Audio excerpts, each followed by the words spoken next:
Hola, buenos días, bienvenidos. Nos da muchísimo gusto que estén esta mañana con nosotros aquí en el Museo Amparo y que disfrutemos de la charla que nos va a ofrecer hoy Kitsia Barrera. Quisiera presentárselas para que ustedes la conozcan un poco más. Kitsia Barrera es diseñadora industrial y fundadora de Innovando la Tradición y del colectivo 1050 Grados, que son organizaciones exitosas que desde hace 17 años han trabajado por el desarrollo de comunidades de alfareros en Oaxaca. Ella es maestra en diseño social y sostenible por la Academia de Diseño Eindhoven de los Países Bajos. Tiene un posgrado en cerámica por la Escuela de Arte y Diseño de Helsinki, Finlandia, un posgrado en artesanía y diseño en el Instituto de Tecnología de Kioto, Japón. Fue profesora de diseño de proyectos y diseño sustentable en Centro y en la Universidad Iberoamericana Ciudad de México. Su trabajo crea puentes entre el mundo rural indígena y el mundo moderno para fomentar cambios sociales y hacer visible el valor de la producción simbólica tradicional en el mundo del arte y el diseño contemporáneo. Kitsia, junto con Diego Mieri Terán, son curadores de la exposición Barro y Fuego, el arte de la alfarería en Oaxaca, y bueno, hoy nos da muchísimo gusto que esté con ustedes compartiendo esta conferencia Territorio Cultural del Diseño. Pues gracias, Kitsia, por estar aquí. Vamos a empezar. Perfecto. Bienvenida. Bueno, la conferencia que vamos a compartirles hoy como que es un mapa mental de como el caminar que hemos tenido Diego y yo en los últimos 15 años que llevamos trabajando en Oaxaca. A nosotros nos gusta movernos y caminar a través de las preguntas, porque creo que esa es como la fuerza y el poder del diseñador, ¿no? O sea, cuando eres diseñador, normalmente vienen a pedirte respuestas, ¿no? Y estamos acostumbrados o entrenados a trabajar a través de dar respuestas, pero para nosotros es mucho más importante hacer buenas preguntas, ¿no? Y como ejercitarnos en hacer preguntas para poder dar una mejor respuesta, ¿no? Entonces, también por eso les preguntaba si tienen preguntas, ¿no? Porque pues ese ha sido como el método de trabajo que hemos ejercitado, ¿no? Como en Innovando la Tradición. Y la pregunta que nos hacíamos, que nos hemos hecho y constantemente revisitamos, Diego y yo y el equipo de Innovando la Tradición y colectivo, es ¿cuál es el territorio cultural de México? ¿No? O sea, ¿dónde estamos parados como diseñadores? ¿No? ¿Cuál es como la aportación que un diseñador puede dar? Y para eso, pues necesitamos saber primero dónde estamos, ¿no? Entonces, esta es una conferencia que intenta trazar el mapa de ese caminar, de cómo hemos estado respondiendo a esa pregunta en los últimos 15 años. Y es un caminar que también fue como un deambular durante muchos años por distintos caminos, ¿no? Como que espero que sea claro lo que voy a presentar. Lo presentamos también en Suiza, en un congreso de una red de escuelas de diseño en Europa. Lo presentamos en Basel, que ustedes sabrán es como una de las centros de diseño y arte contemporáneo más importantes del mundo en este momento, ¿no? Entonces, pues se hizo una convocatoria y para nosotros fue como una gran sorpresa y alegría que nos aceptaran y que pudiéramos presentar algo tan diferente a lo que sucede en el contexto del diseño en Europa, ¿no? Nosotros, como escucharon, estudiamos allá también, entonces pues regresar 10 años después a presentar el trabajo que empezamos a caminar desde allá, pues fue un reto y fue un gozo también, ¿no? Entonces, este caminar pasa como por lo abstracto y lo concreto, entonces si hay algo que no entiendan, por favor levanten la mano y ahí está Julie con el micrófono para que lo podamos explicar, ¿no? Porque a veces no soy tan clara, entonces si me ayudan será mejor. Entonces, bueno, esta manera de trabajar, de hacernos preguntas, pues también al preguntar cuál es el territorio cultural de México, pues también nos vino esta pregunta de dónde estamos, ¿no? Y como todos ustedes y nosotros, pues vivimos en este planeta y solo tenemos uno, ¿no? Y dentro de este universo, pues uno de esos puntitos es la Tierra, ¿no? Y dentro de ese planeta, pues estamos nosotros, ¿no? Y este es el mundo, según nos dijeron, ¿no? En algún punto de nuestra vida, que este era el mundo. Pero también nos preguntamos y nos cuestionamos si realmente esta es la mejor manera de representar al mundo, porque esta es solamente una respuesta, ¿no? Es un punto de vista, ¿no? Pero los mapas pues nos cuentan historias, ¿no? Y esta es solo una historia del mundo en donde Europa aparece al centro, ¿no? Y lo de abajo es lo de abajo y lo de arriba es lo de arriba, ¿no? Pero esta es la respuesta, una respuesta diferente que da Buckminster Fuller, uno de nuestros más importantes gurús, ¿no? Y si no lo conocen, se los recomiendo mucho.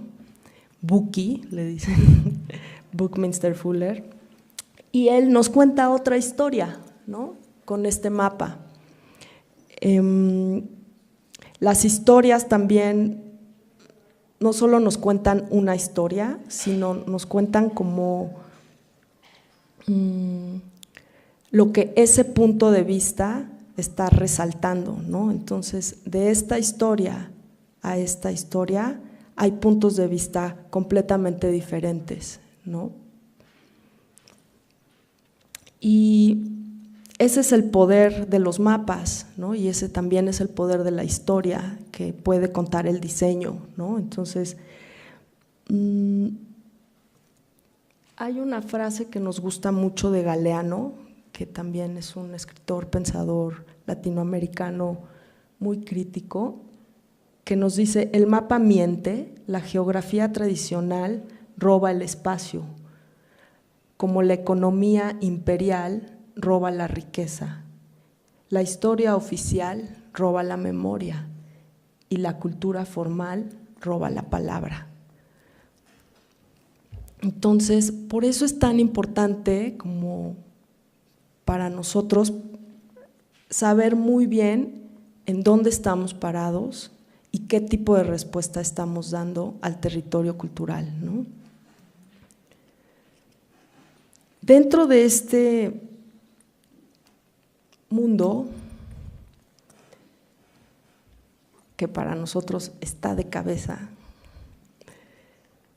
está México, ¿no? Y ese es como el segundo punto que quiero hacer en esta conferencia, ¿no? Como está el mundo, el mapa, el territorio, el mundo, está México, y dentro de México está Oaxaca, ¿no? Y México, pues como ustedes saben, es uno de los países más ricos del planeta, ¿no? En términos de diversidad biológica, es uno de los países más ricos, ¿no? Es el primer lugar en cactáceas, el primer lugar en reptiles, el primer lugar en mamíferos, y podríamos seguir la lista infinita, ¿no? Pero esa diversidad biológica no se queda solo ahí, ¿no? Como que ustedes saben, se va filtrando a la diversidad cultural y a la diversidad de formas de pensar. ¿Ustedes saben cuál es el país con más lenguas en el mundo? ¿Cuál creen que sea? Adivinen. Piensen, ¿cuál será de lo que conocemos el país con más diversidad lingüística? ¿Tú crees que México? ¿Quién más? India podría ser uno, ¿no?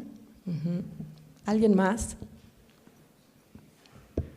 Bueno, creo que ahora sí los voy a sorprender porque no es ni India ni México, es Papúa Guinea.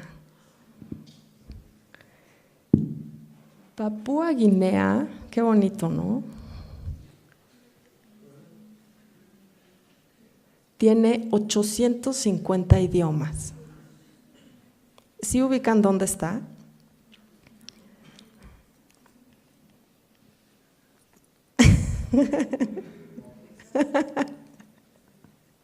En este mapa está más difícil, ¿no? Bueno, está por allá. Ay, no sé cómo se usa esto. Por allá, como abajo a la derecha. Bueno, investíguenlo. Papúa Guinea tiene 850 idiomas y solo Oaxaca tiene 170. Pero voy a hacer unas matemáticas, a ver si me siguen. Papúa Guinea es 5 veces más grande que Oaxaca, ¿no? Entonces, si dividimos el territorio de Oaxaca, el territorio de Papúa Guinea entre el de Oaxaca, vemos que cabe 5 veces. Y si multiplicamos los 170 idiomas por 5, curiosamente nos da 850. ¿No? Entonces, Oaxaca es uno de los países con mayor diversidad por metro cuadrado en el mundo, ¿no? ¿Y qué significa que haya 170 idiomas? Les pregunto.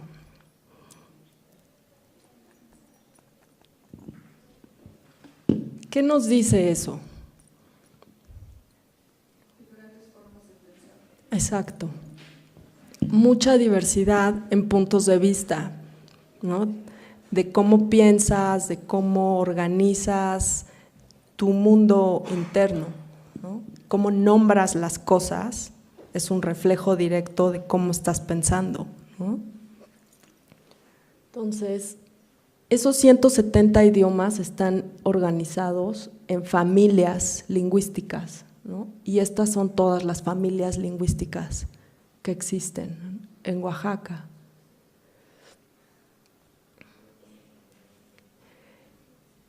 Sin embargo, es uno de los estados más pobres económicamente en el país y es uno de los estados con mayor migración, ¿no? Entonces, ¿por qué la gente en un lugar tan rico se va? Esa es otra de nuestras preguntas, ¿no? El 90% de las casas en Oaxaca tiene a un familiar en el norte, que es el sustento, ¿no? Económico. Y entonces regresamos a pensar como, ¿cuál es el territorio cultural? ¿No? ¿Qué es territorio? Y para las culturas originarias, el territorio no solamente es una porción de tierra delimitada con su complejidad biofísica, es decir, el relieve, las montañas, las condiciones ambientales, la diversidad. Es sobre todo un espacio construido socialmente, es decir, históricamente, económica, social, cultural y políticamente. Es una relación entre el ser humano, su entorno, su espacio y su tiempo, ¿no? Pero el espacio entendido como todo lo que hay entre el cielo y la tierra, ¿no? Y ahí no solo son las montañas y los límites políticos, ¿no?, que tenemos ahora, sino es mucho más, ¿no? Entonces, el tercer punto que quiero hacer es cuáles son las historias que nos contamos y cuál es como el ejercicio del poder en esas historias que nos contamos, que nos cuentan, que nos creemos, que hacemos realidad, ¿sí? Entonces, dejamos por un momento ahora los mapas y los territorios y vamos a hablar de historias. Entonces, si lo piensan, de todas las cosas que pasan en nuestra realidad, normalmente escogemos una serie de puntitos y con esos puntitos generamos una historia de quiénes somos, ¿no?, de dónde venimos y generamos nuestra identidad, ¿no? Y le damos como una coherencia narrativa, ¿no? Esa historia que se empieza a volver familiar no necesariamente es la historia preferida, ¿no? No necesariamente es la historia que mejor nos representa, no es nada más como un pedacito, ¿no? Es decir, yo puedo contar una historia de quién soy yo, como soy Kitzia, nací en la Ciudad de México, en el barrio de Tepito, hablé muy tarde en mi vida, a los 4 años, dije por primera vez una palabra y después bla, bla, bla, ¿no? Después empecé a hacer muchas preguntas muy difíciles. ¿No? Pero esa es una historia, ¿no? Pero podría haber contado muchas otras historias de cuál es mi origen, ¿no? Entonces, la selección de los eventos que hacemos no está dada como en el vacío, sino que está dada dentro de un contexto específico, ¿no? Es lo que genera el punto de partida de esa historia. Y ese contexto tiene como una ideología y un contexto cultural específico que hace que esa historia se refuerce, ¿no? Entonces, cuando hablamos de diseño, inevitablemente, por más que uno lo niegue, no es posible evitar que somos parte de un sistema de poder, ¿sí? El diseño es la gasolina del consumo. El diseño refuerza historias dentro de un contexto y tú te puedes contar esta historia o te puedes contar esta historia o puedes escoger otros puntos para contar otra historia, ¿sí? Entonces, entendiendo y asumiendo que el diseño es parte o es una herramienta que reproduce una historia dominante, entonces hay que preguntarse cuál es la historia de la que nosotros queremos ser parte y cuáles son las preguntas que me tengo que hacer para contar otra historia que no sea esta. que no reproduzca la historia dominante.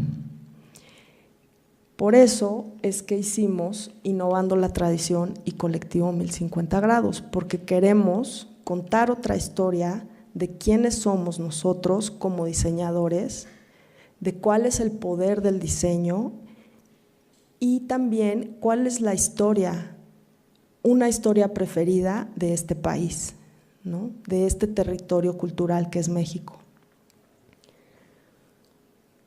Entonces, eso fue diseño y poder, y ahora vamos al cuarto punto que quiero hacer, que es ya más en relación al tema de la alfarería, ¿no? Y entonces, dentro de esa historia preferida, nosotros escogimos, dentro de los muchos puntitos que hay en la realidad, escogimos el barro y la alfarería como uno de los campos o caminos para explorar esas preguntas, ¿no? Y nos preguntamos, ¿qué es esto? ¿No? Y bueno, pues la primera respuesta es, pues es un tazón, pero ¿qué más es? ¿No? ¿Qué otra cosa, qué otra respuesta podemos dar a la pregunta de qué es un tazón? Sobre todo porque los objetos son como portadores de significado de la cultura en la que existen, ¿sí? Entonces, este tazón es historia porque existe desde hace 3000 años como parte de la vida, ¿no? De México. Esta es una imagen del Códice Nutal, donde se habla sobre el origen del mundo según los mixtecos. Y está usando un tazón de chocolate, que es el mismo tazón que se usa en los mercados ahora para tomar el chocolate también en Oaxaca. Entonces, si esto también es historia, un tazón también es economía, ¿no? Porque hay muchas personas que viven de esta actividad. Y para ser exactos, pues son 70 comunidades en Oaxaca que hacen barro y que viven de esto, ¿no? De hacer barro. Y una frase de Alberta, que es una amiga artesana de Tlapazola, un día me dijo, yo le pregunté, ¿por qué sigues haciendo barro, ¿no?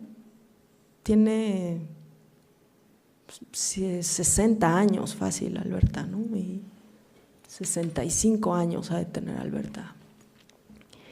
Y toda su vida ha hecho barro, ¿no? Y le pregunté, ¿por qué haces barro a pesar de que es tan difícil vivir de esto y a pesar de que es tan pesado el oficio, ¿no? Porque físicamente necesitas muchos brazos y espalda y piernas, ¿no? O sea, es muy, muy, muy duro físicamente. Y me contestó, porque por el barro nosotros comemos, por el barro vestimos y por el barro vivimos, ¿no? Entonces, es realmente una forma de vida para muchas comunidades durante generaciones, ¿no? En algunos casos hasta 4000 años que llevan haciendo esto. Es ecología porque para poder hacer barro necesitas entender muy bien las mezclas que tienes que hacer de la tierra. Tienes que encontrar la tierra correcta para la pieza que quieres hacer. Tienes que saber qué leña metes primero y qué leña metes después, ¿no? Y cuál es la leña correcta, dónde la encuentras. Y todo eso, pues, en un radio caminable, ¿no? De unos 10 kilómetros máximo, ¿no? Entonces,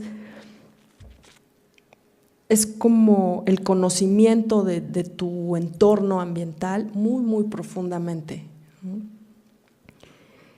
También es diseño, ¿no? Porque todas estas piezas tienen una inteligencia en su función y en el uso que van a dar, ¿no? Que es cercano a la perfección, ¿no? Porque si no, no hubieran sobrevivido durante 4000 años hasta la fecha, ¿no? El comal, la pichancha, la olla, son perfectas, ¿no? Y es realmente increíble descubrir esa perfección en gestos tan humildes y sencillos en las piezas. Cuando vayan a la exposición, por favor, vean los diagramas que hicimos para explicar, ¿no? Como la inteligencia en el diseño que hay detrás de cada pieza. Es un conocimiento acumulado, ¿no? Durante siglos para perfeccionar no solo las mezclas del barro y la cantidad de barro, sino también las formas, ¿no?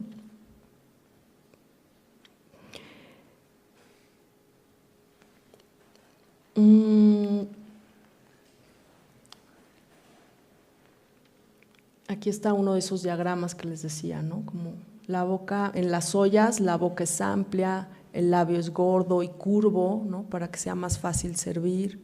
La boca es amplia porque tienes que poner alimentos adentro, ¿no? Entonces es diferente que la boca de una tinaja, que es para transportar agua, ¿no? Que tiene que ser una boca chiquita.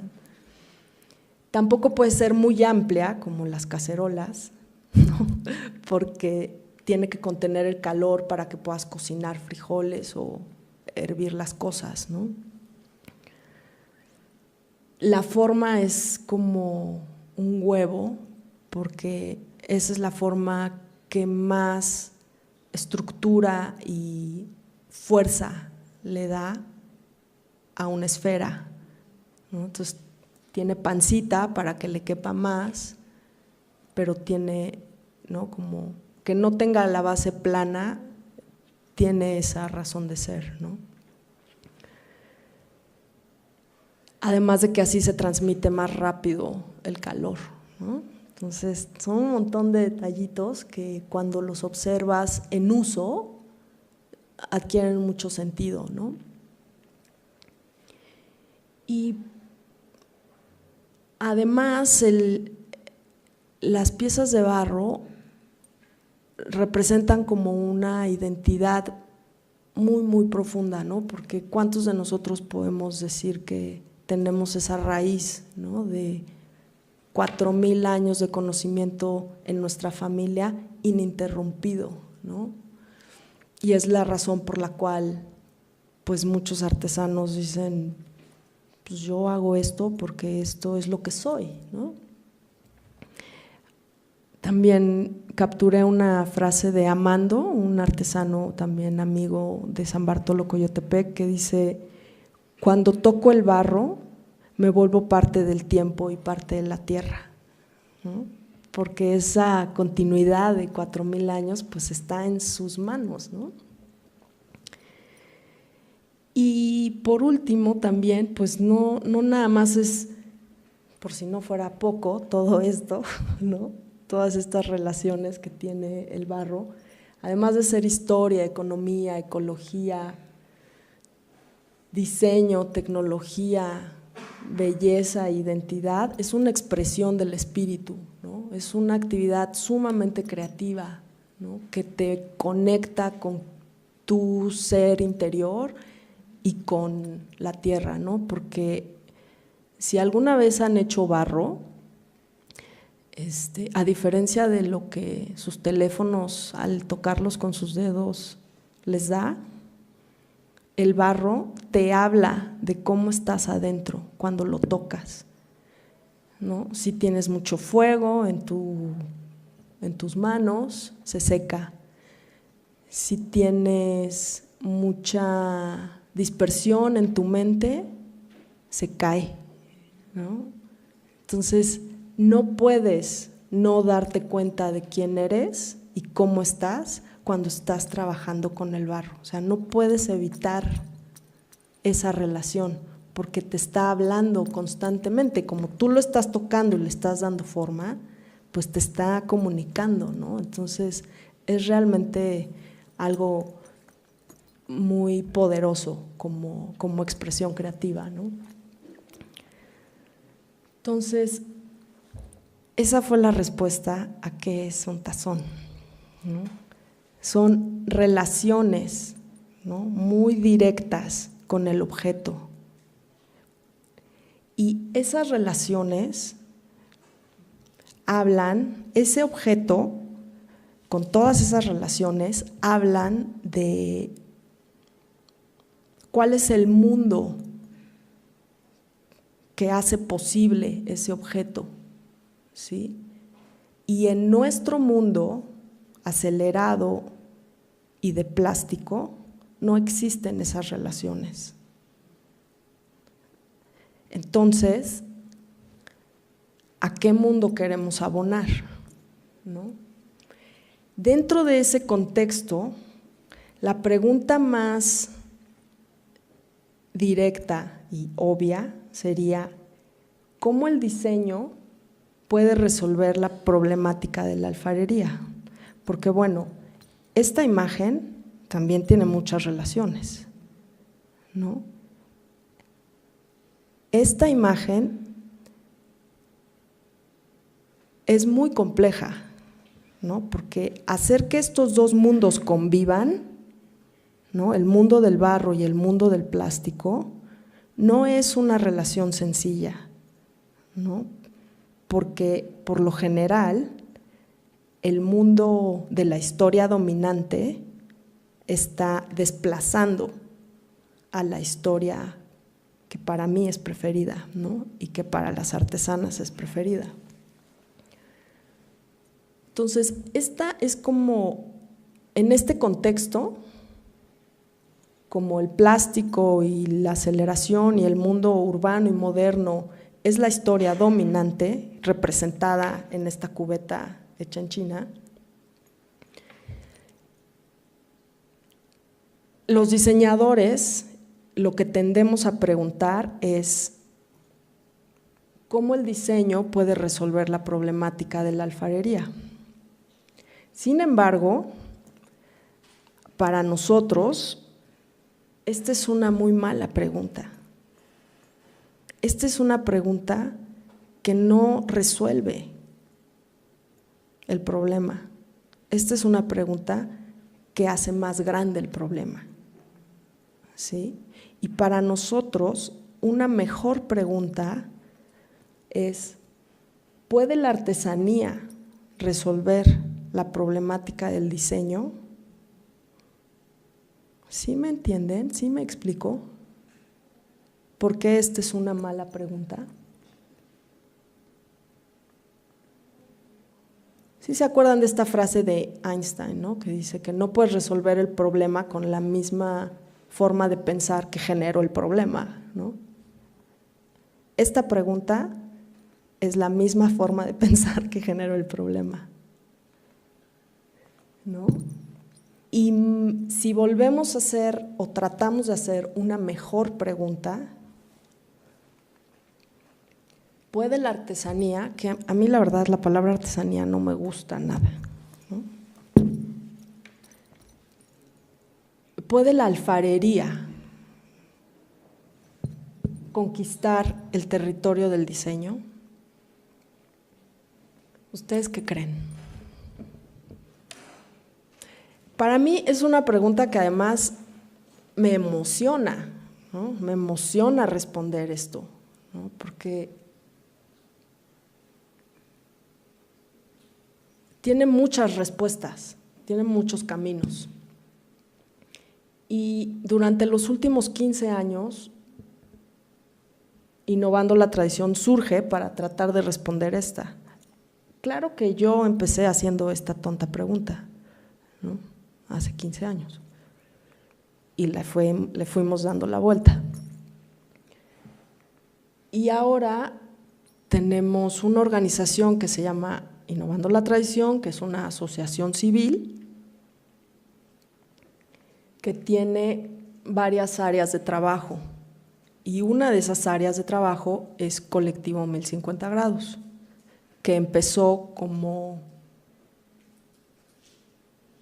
un proyecto más de Innovando, como una exploración, y después se tuvo que volver como una cosa aparte, ¿no? Y ahora Colectivo 1050 ahora es una cooperativa, ¿no? Es una empresa aparte de Innovando la Tradición. Entonces son como dos organizaciones que trabajan juntos, ¿no? Juntas en una cosa que le llamamos un modelo híbrido.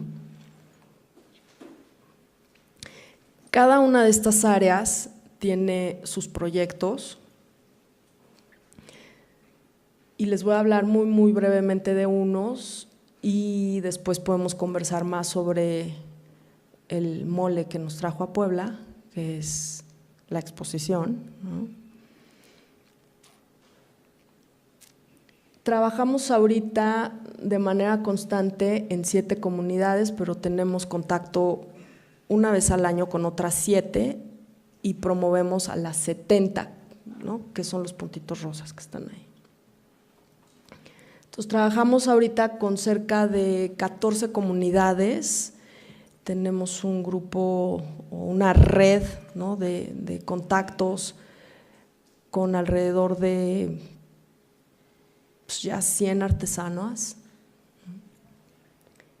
Y en la pelotita esta de diálogo, lo que hacemos es generar como diálogo hacia afuera de lo que vemos en los pueblos, las comunidades y el oficio alfarero, y comunicarlo hacia afuera, ¿sí? Entonces, a través de este trabajo hacemos visible toda la sabiduría para informar a los públicos, ¿no? Entonces, a nuevos públicos, ¿no? Fuera de las comunidades. Entonces, hicimos este libro, que fue como la primera aventura de Innovando la Tradición, cuando nos dimos cuenta que no existía ningún lugar donde pudieras consultar la tradición alfarera en su totalidad, ¿no? Después de 4,000 años de historia, no había un solo documento, ¿no? Entonces, pues vamos a los pueblos, registramos dónde están, quiénes son, qué hacen, cómo lo hacen, desde cuándo y por qué. Entonces, ese libro lo pueden encontrar aquí en la tienda del Amparo y es lo que da origen a esta exposición que van a ver, ¿no?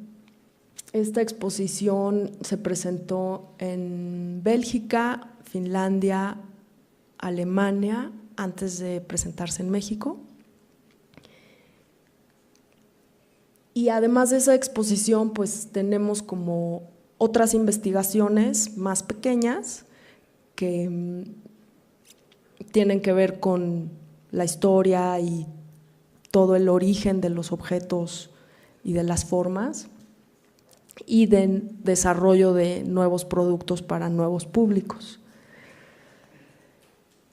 Otra parte interesante del programa de diálogo es estos viajes que les llamamos Wayfinders, para encontrar nuevos caminos para el barro, donde todos los fans del barro y del mundo indígena contribuyen con una pequeña aportación para que artesanas puedan viajar a todos esos países que mencioné y a Estados Unidos para hacer intercambios culturales. Entonces es como un crowdfunding para que las artesanas puedan viajar y tener contacto con el nuevo mundo en el que el barro debe insertarse para poder sobrevivir, ¿no? Entonces aquí está Elia y Dorotea en Nueva York, Rufina en Bélgica y bueno, también fue Adriana Berlín Otro de los programas más importantes es el puente con los turistas. Como saben, Oaxaca es un destino global muy importante por toda la cultura que hay ahí. Entonces, organizamos visitas para que los turistas vengan a participar en la producción, a ver todo el proceso, conozcan cómo se hacen las piezas y conozcan a las artesanas y la forma de vida que hay en los pueblos.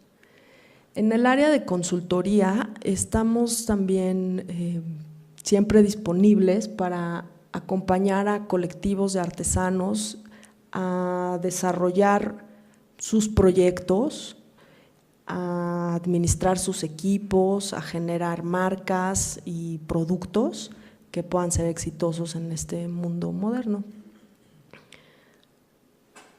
Este es Fidel de Huizache.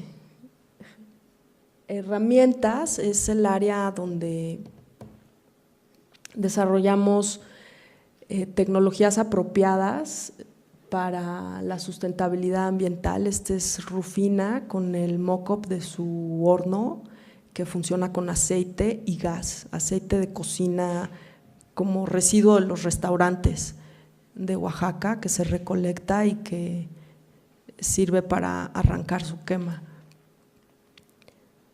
Es un experimento que hicimos en colaboración con Shaquiche, que es una fábrica de vidrio en Oaxaca y que uno de sus fundadores es un experto en combustión y desarrollamos este horno que le llamamos las dragonas del fuego, porque la primera vez que lo prendimos, la flama que nos echó, no mames, casi nos mata. Y otro proyecto que hicimos hace unos años fue el Ecoleña, que se hace, son estas como donitas de residuo de la agricultura, como residuo orgánico que machacas y prensas después de compostear en un proceso muy sencillo y que puedes sustituir a la leña. Y la idea era tener como una línea de producción paralela, como una actividad también para los hombres, porque el oficio alfarero es más, está en las manos de las mujeres, entonces los hombres por eso se van al norte, ¿no? Porque ya no hay apoyo al campo, no hay como un trabajo como tal que pueda generar ingresos, entonces estábamos pensando en cómo generar una línea de trabajo para los hombres que fuera paralela al oficio y que estuviera como muy ligada, ¿no? No funcionó. No funcionó porque el residuo del campo se utiliza también para alimentar a los animales o para la quema, en fin, como que no, la leña todavía no está en el punto en el que el precio sea tan alto como para poder sustituirla por algo más, ¿no? Entonces tendremos que esperar unos años más a que la leña sea más cara y que entonces la ecoleña pueda entrar a competir, ¿no? Y bueno, el laboratorio es lo que ahora le llamamos la comunidad de aprendizaje, que son reuniones que hacemos de artesanos. Originalmente hacíamos reuniones de artesanos con diseñadores y ahora estamos haciendo solo reuniones de artesanos con artesanos para desarrollo de producto y construcción de capacidades.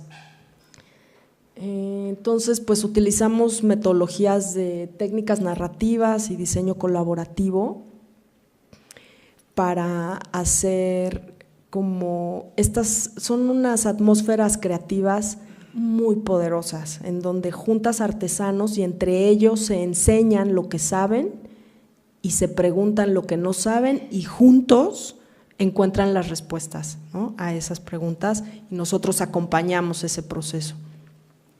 Son realmente plataformas muy, muy inspiradoras en donde se despliega mejor las habilidades de las artesanas.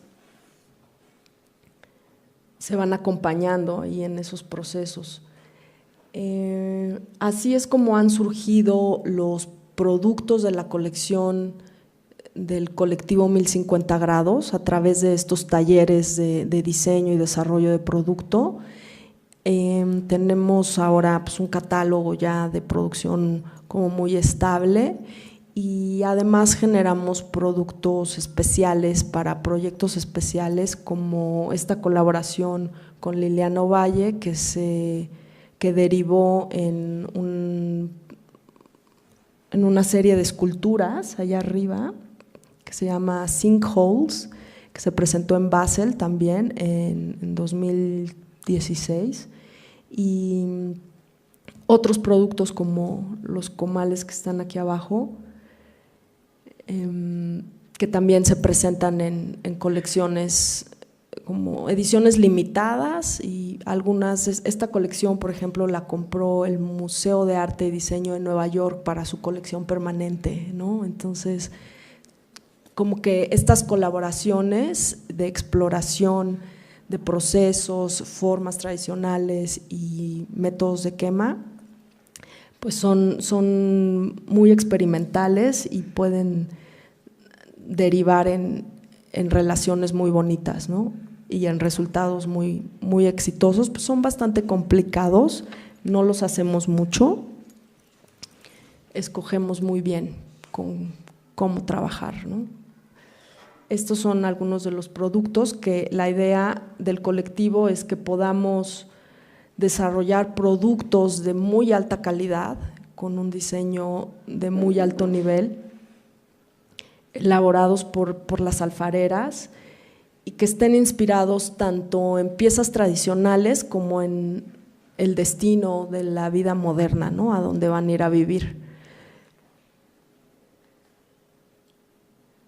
Tenemos una tiendita en Oaxaca, en nuestras oficinas, y tenemos otra en Polanco que inauguramos el año pasado, y ahora tenemos 12 puntos de venta en México y en Estados Unidos. Participamos en ferias también, como la idea es pues buscarle salida, ¿no? Buscarle salida, y los mercados actuales para el barro pues están cada vez más lejos, y entonces pues hay como muchos retos en hacer que esto sea posible. Y bueno, nada más para terminar, la última idea que quiero presentar es cómo el deambular, ¿no?, por diferentes caminos te puede llevar a lugares que no pensabas, ¿no? Y eso es como justo lo que nos pasó, ¿no?, en estos últimos 15 años. Y para eso tuviera esta frase de otra de mis personas que más admiramos, Amy Franceschini, de Future Farmers, porque esta frase me gusta mucho porque justo expresa muy bien cómo con el diseño, más que dar respuestas, ¿no?, obvias y directas y a veces cómodas, no necesariamente te lleva al lugar a donde quieres estar, ¿no? Entonces a veces hay que hacerse más preguntas y tomar caminos no andados, tomar varios caminos y explorarlos, y luego juntar todos esos puntitos y hacer una historia, ¿no?, que te represente mejor, ¿no?, que por lo menos represente mejor el sueño, ¿no?, la utopía a la que quieres llegar y la que quieres construir. Y pues si quieren les platico un poquito más sobre la exposición, o abrimos espacio para preguntas de ustedes si quieren, y la plática de la exposición se las puedo dar en salas, tal vez, ¿no? ¿Me puedes poner la otra presentación, porfa, ahí arriba? Pues ese es lo que yo les puedo platicar hoy.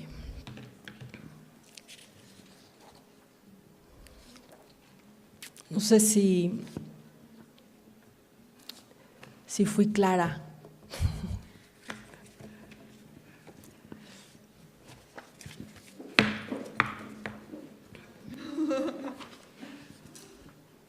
A mí me quedó la duda de por qué de todas las vertientes en Oaxaca, bueno, de todas las artesanías y de todas las herramientas que pudieron elegir, ¿por qué se enfocaron en el barro? Pues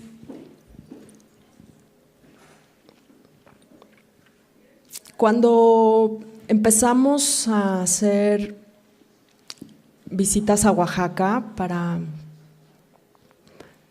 ver cómo comenzábamos,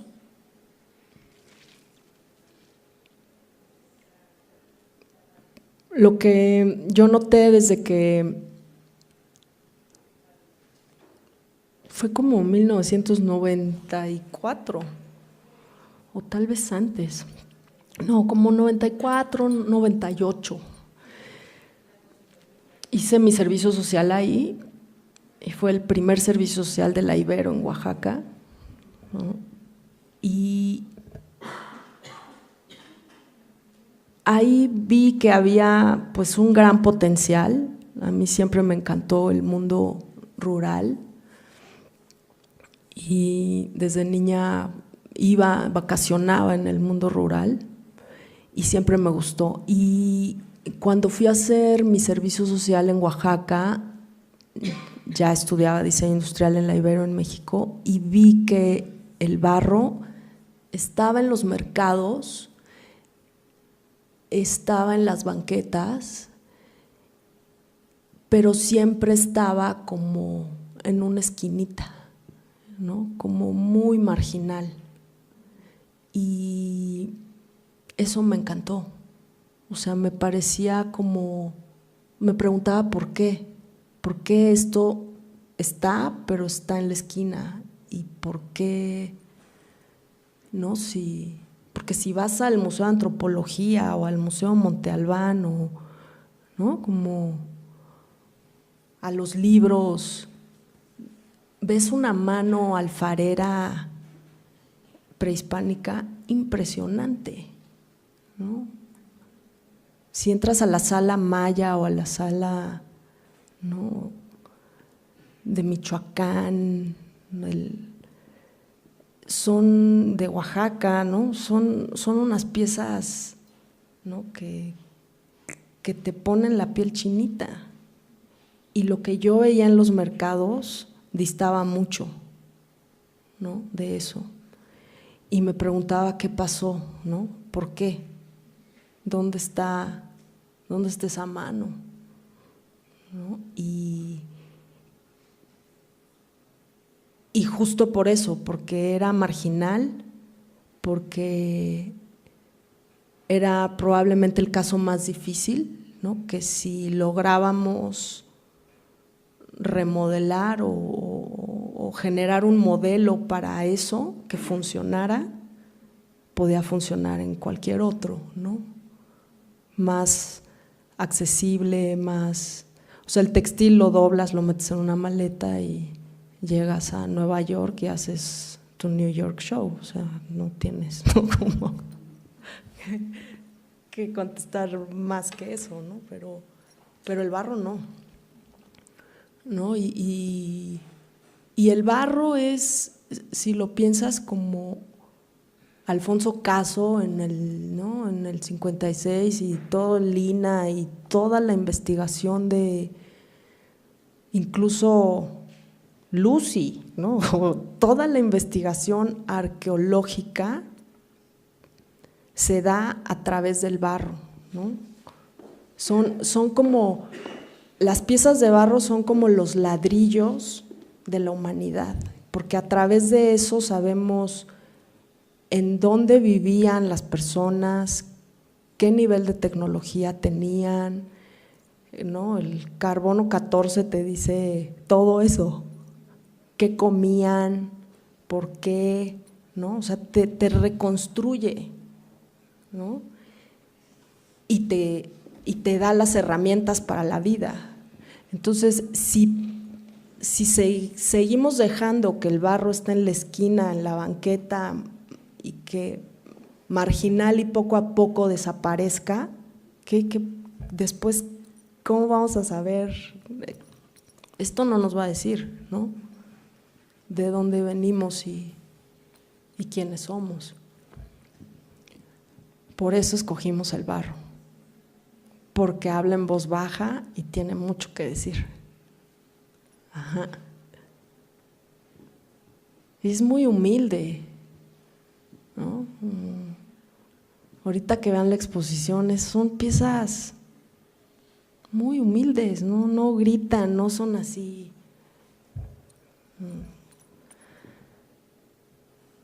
Sensacionalistas, ¿no?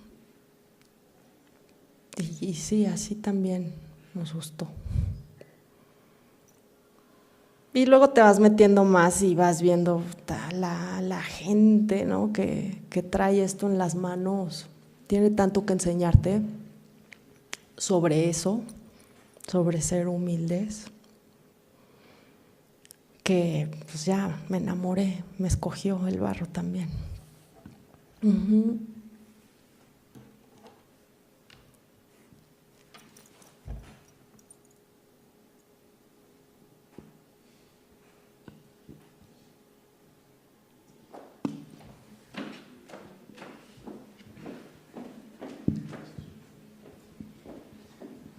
Kitzia,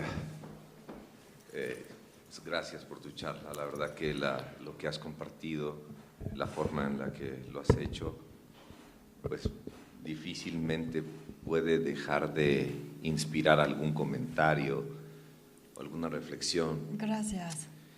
Yo te quiero hacer una pregunta partiendo de una anécdota. Un día, trabajando con artesanas tejedoras de palma en la Mixteca poblana, ya en el rumbo cercano a Guajuapan de León. Sí, es la misma familia. La misma familia, en efecto, sí. ¿No? Yo platicaba con una de las productoras, una sociedad que también, una comunidad que también expulsa a mucha gente, muchos ¿Cómo se varones. llama? Santa Inés Aguatempan. Santa Inés Aguatempan. Son popolocas. Bueno, una artesana hacía cestos y petates, ¿no? Trabajadora de la, digamos, textil con palmera, ¿no? Claro, sí. Y a ella yo le preguntaba, bueno, luego de tu trabajo, ¿en cuánto vendes este producto, no? Que era un petate. Wow. Ella me decía, lo vendo en 60 pesos. ¿Cuánto tiempo te llevas haciendo esto? 2 días enteros, ¿no? Desde que voy al monte, traigo la palma, tejo, la cuelgo, etcétera, la cepillo, la tejo, después hay que hervir el petate para hacerlo dócil y bueno, pues ya sale, ¿no? Enrolladito así. El petate, fíjate, un símbolo tan importante además dentro de estas culturas, ¿no? 60 pesos. Y yo le decía, ¿y por qué tan barato? ¿Por qué es tan barato? Y claro, la primera respuesta es porque pues después no lo compran. Sí. Pero también me dio otra respuesta que es la que me conduce a la pregunta que te quiero hacer. Ella me decía, es que no nos cuesta. Es que a nosotros no nos cuesta, o sea, ahí está la palma, ¿no? Pues ahí está el monte, ¿no? No es que gastemos en materia prima para después transformarla. Pero tiene también, su respuesta tiene también otra connotación, otro sentido sobre el valor del trabajo humano, del cuerpo que trabaja. Es decir, la noción que tiene esta comunidad, por lo menos popoloca, es una noción bien distinta de lo que nosotros entendemos por trabajar, por desplazarnos, por hacer que nuestro cuerpo queme energía produciendo algo. Sí. Yo me pregunto, ¿cómo tú, a través del trabajo del colectivo 1050 y también de Innovando la Tradición, cómo logras manejar esta forma de introducir nociones de economía de trabajo pues propias de las comunidades, de las sociedades de consumo, como la que vivimos, a estas comunidades que guardan una relación distinta del ejercicio de su cuerpo y el valor de ese ejercicio? Espero haber sido claro. Sí, es una excelente pregunta y le has dado al clavo, porque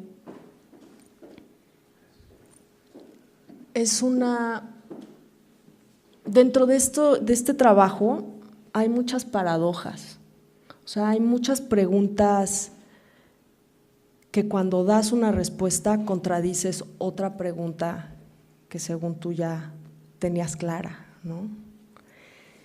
Y lo que estás señalando es muy importante porque en esta imagen que les mostraba de la cubeta hecha en China y la olla de barro juntas, ahí conviven dos visiones del mundo completamente opuestas, ¿no? Muy distintas, si no opuestas, muy distantes, ¿no? Y esta idea de el tiempo es dinero, que fue un eslogan de Sony en los 80s, que marcó para siempre nuestro ADN, ¿no? Esta noción del tiempo es dinero es el talón de Aquiles del capitalismo, ¿no? Y para nosotros, como para el colectivo 1050, por eso tuvimos que separarlos, ¿no? Porque colectivo tiene que ser un negocio y para que haya mercado, para que tenga salida todo lo que Innovando produce, que produce productos, pero también produce relaciones humanas, para que eso tenga salida y sentido en este otro mundo del capital, tienes que negociar mucho cómo te relacionas con ese mundo, ¿no? Con ese mundo del capital. Y qué cosas del mundo indígena rural no puedes negociar, ¿sí? Tienes que tener muy claro eso. ¿Cuál es tu objetivo con el colectivo? ¿No? Si el objetivo es tener una empresa cuyos valores son los valores tradicionales de cualquier empresa, que es produce lo más rápido que puedas, produce lo más rápido en donde sea más barato producir y vende todo lo que puedas para acumular la mayor cantidad de capital, ¿no? Ese es el principio del capitalismo, ¿no? Entonces, si tú quieres insertar al mundo indígena, que como bien dices, tiene otra manera de relacionarse con el tiempo, con el dinero, con su cuerpo, con su territorio, si quieres meter ese mundo en este otro, vas a tener muchas paradojas, muchas contradicciones y muchos retos para entender cómo quieres que esta empresa se pare, se sostenga y prevalezca, ¿no? Entonces, una de las cosas que yo he aprendido en estos 15 años es que el comercio es una experiencia compartida en el mundo indígena, ¿sí? El comercio es como establecer un vínculo contigo que no es solamente económico. Es un vínculo que tiene que ver con que tú, bueno, yo que lo hago con amor y que soy una chingona haciendo esto, te lo doy y para mí eso es un gozo, ¿no? Y ahí está esta cosa de no me cuesta, porque claro que te costó tus años hincado, trabajando, aprendiendo y sudándole para aprender y ser una chingona y la más chingona en lo que haces. Claro que te costó, pero para ti el que tú lo reconozcas es un gozo, ¿sí? Y eso es lo que yo valoro. Para mí eso es lo importante, ¿sí? Y tú, que valoras el dinero y me pagas por eso, que eso es lo que para ti es importante, te vas a llevar este objeto increíble y vas a recordarme a mí a través de este objeto. Entonces el objeto nos permite hacer ese vínculo, ¿sí? Y llevar esa noción de valor, de vínculo al mundo capitalista, ese es mi reto como directora de colectivo. Establecer esas relaciones de confianza con la gente que lo compra, transmitir eso y escoger a quién le vendo, ¿sí? Porque si le voy a vender a West-El, ellos, o sea, tú tráeme aquí 3,000 piezas cada mes. ¿Cómo le haces? No me importa. ¿Quieres dinero?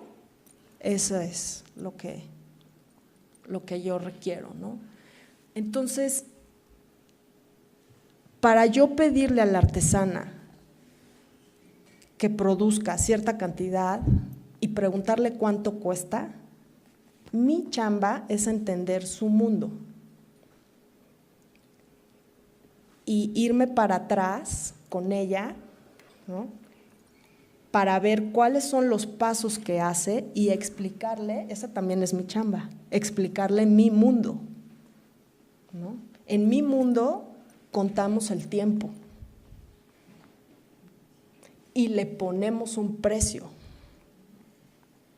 Y en mi mundo valoramos el saber hacer y le ponemos un precio, porque en mi mundo el dinero es lo más importante.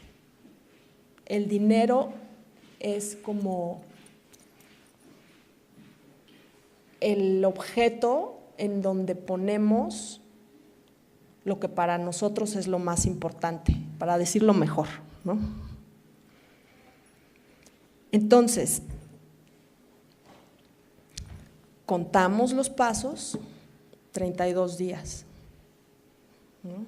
Para hacer una pieza de barro. Y a cada paso le ponemos un número. Y tú, artesana, me vas a decir cuánto vale tu trabajo, tu tiempo, tu saber hacer. ¿Y cómo vas a saber eso? Pues lo que hemos hecho es una metodología que contabiliza, por un lado, todos esos pasos, todos esos materiales, que aunque vayas al monte y traigas la palma, y aunque vayas al cerro y traigas el barro, y nadie te cobra,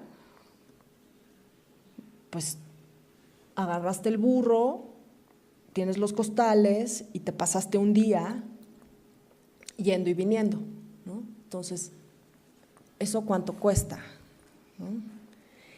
Por un lado. Y por otro lado, es cuánto necesita tu casa para sostenerse dignamente, ¿no?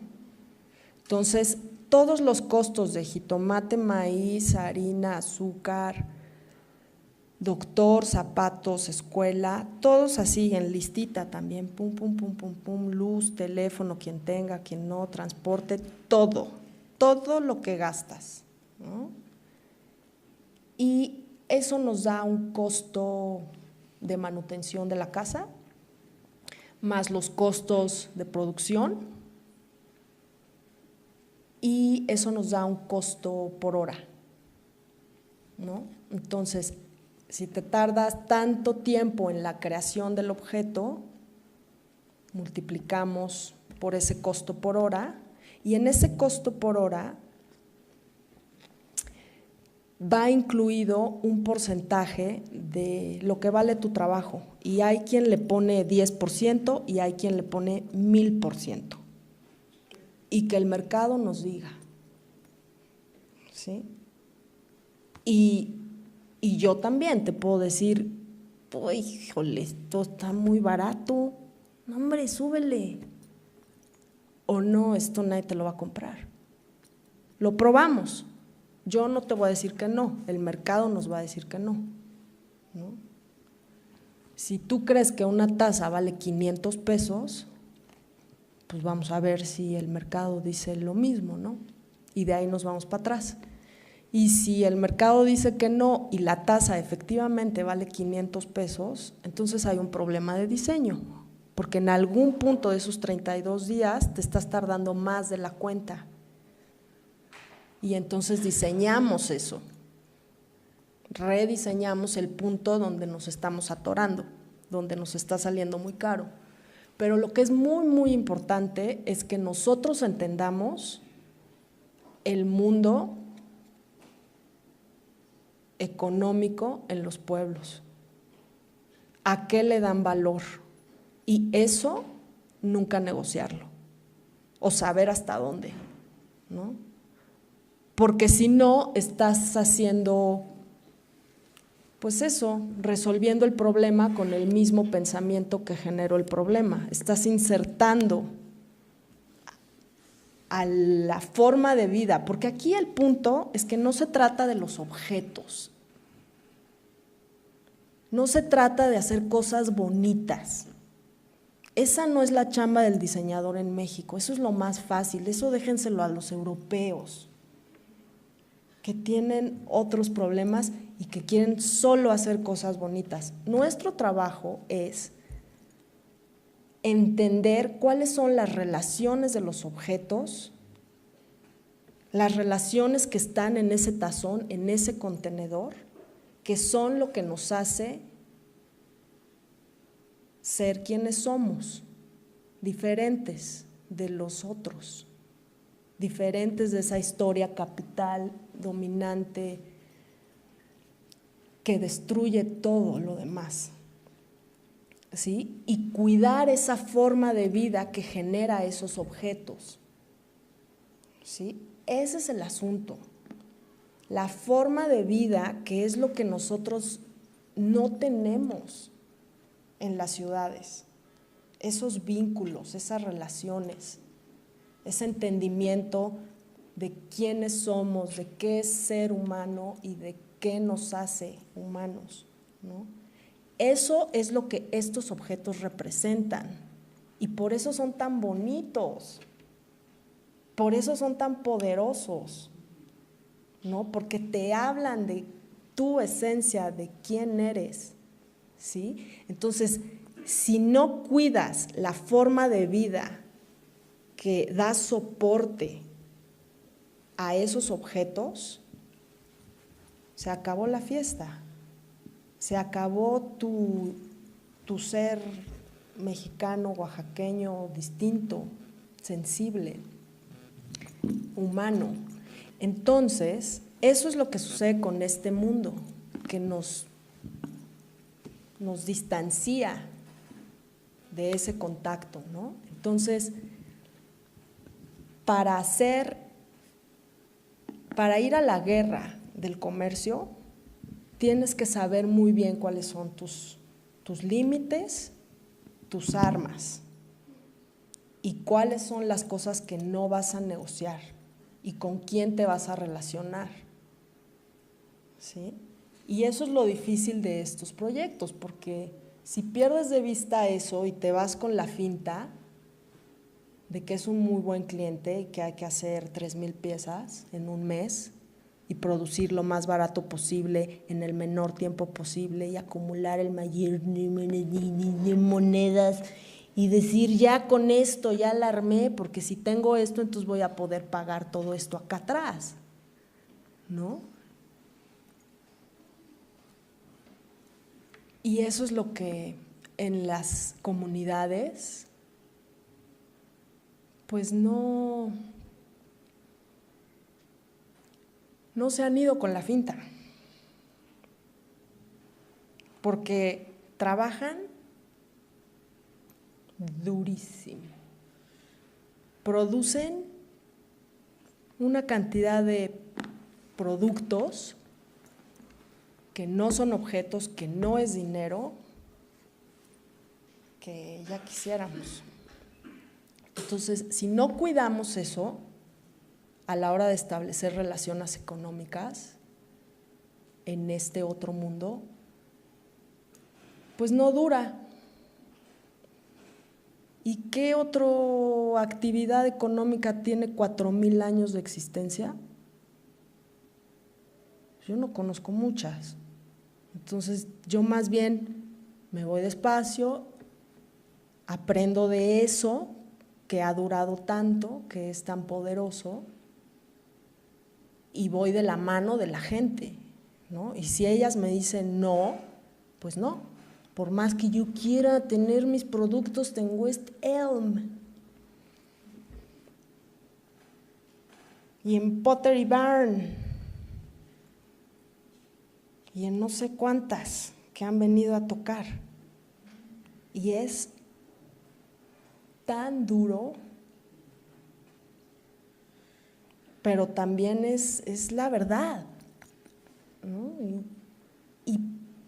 Y justo como cuando dices, ¿qué otra historia quiero yo contar?